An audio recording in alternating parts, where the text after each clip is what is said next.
Welcome to mega 9 TV. Sircilla చేనేత కళాకారుడు వెల్ది హరిప్రసాద్ అద్భుతాన్ని ఆవిష్కరించారు. భద్రాద్రి సీతారాముల కళ్యాణం సందర్భంగా సీతమ్మ కోసం మగ్గంపై బంగారు పట్టుచీర నేశారు. 1 గ్రామ్ గోల్డ్తో సీతమ్మకు పట్టుచీర, రామయ్యకు పట్టుపంచై కండువా తయారు చేసి చేనేత కళా నైపుణ్యాన్ని చాటి చెప్పారు.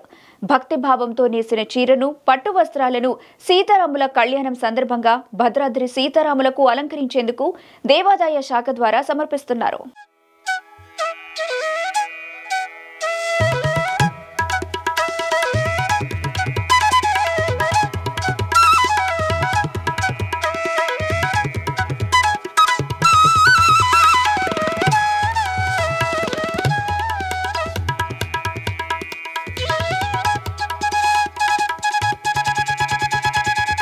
చీర కొంగులో భద్రాద్రి ఆలయ మూల విరాట్ దేవతామూర్తులు వచ్చే విధంగా, చీర కింది బార్డర్లో శంకు, చక్రనామాలు, హనుమంతుడు, గరుత్మంతుడు వచ్చే విధంగా పొందుపరిచారు. ఇక చీర మొత్తం శ్రీరామ రామ రామేతి రమే రామే మనోరమే సహస్రనామ తత్తుల్యం రామనామ వరాననే అనే శ్లోకం 51 సార్లు వచ్చే విధంగా నేయడం విశేషం.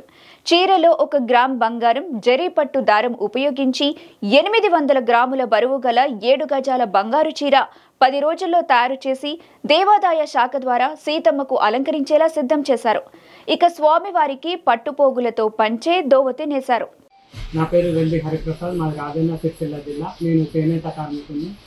సీతారాముల కళ్యాణం సందర్భంగా సీతమ్మ వారికి బంగారు పట్టు చీర నేయడం జరిగింది. గత 3 సంవత్సరాలుగా నేను కళ్యాణానికి ప్రత్యేకమైన చీరలు నేస్తూ వస్తున్నాను. మొదట్లో పట్టు పీతాంబరం చీర, మరియు మొన్న సీతారాముల కళ్యాణానికి కళ్యాణం ఫోటో వచ్చే విధంగా నేసి పిఎస్ శాంతకుమారి మేడం చేతుల మీదుగా మూల విరాట్ అమ్మవారికి అందించడం జరిగింది.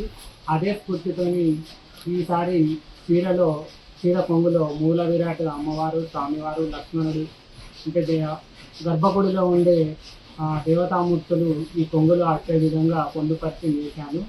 చీర కింది బార్డర్లో శంకుచక్ర నామాలు మరియు హనుమంతుడు, గరుత్మంతుడు వచ్చే విధంగా, చీర మొత్తం కూడా శ్రీరామ రామేతి మనోరమే శ్లోకం మొత్తం కూడా 51 సార్లు వచ్చే విధంగా నేయడం జరిగింది.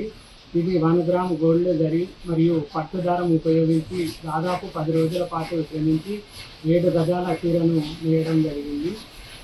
మాలాంటి చేనేత కళను గుర్తించి ఇలాంటి అరుదైన చీరలు చాలా తక్కువగా నేస్తారు. కావున దేవతామూర్తులకు అందించే చీరలను ప్రభుత్వం ప్రత్యేకంగా గుర్తించి వీటిని కొనుగోలు చేసి దేవాలయ శాఖకు అప్పగించే అవకాశం కల్పించాలి. దాంతోపాటు ప్రతి సంవత్సరం సీతారాముల కళ్యాణానికి మా సిరిసిల్ల నేతన్నకు ఈ అరుదైన, అంటే ఈ పట్టు వస్త్రాలు నేసే అరుదైన అవకాశం మాకు కల్పించాలని శ్రీ రేవంత్ రెడ్డి ముఖ్యమంత్రి సార్ గారిని కూడా కోరడం జరుగుతుంది.